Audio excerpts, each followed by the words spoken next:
નર્મદાની પવિત્ર ઉત્તર વાહિની પંચકોશી પરિક્રમાનો આગામી 19 માર્ચથી પ્રારંભ થવા જઈ રહ્યો છે। ચાલુ વર્ષે 20 લાખથી વધુ શ્રદ્ધાળુ ઉમટી પડે તેવી શક્યતાને જોતા તંત્ર દ્વારા 2 મહિના અગાઉથી જ તૈયારીઓ તેજ કરી દેવામાં આવી છે। કેડી મંકોડી ઘાટથી 14 કિલોમીટરના જૂના રૂટ પર પરિક્રમા યોજાશે।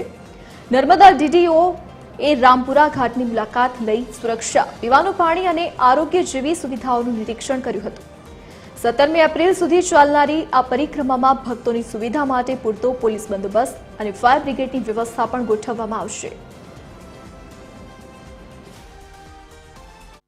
તંત્ર દ્વારા યાત્રાળુઓને વધુમાં વધુ સુવિધા કઈ રીતે મળી શકે એ માટે અમે પ્રયાસો કરી રહ્યા છીએ।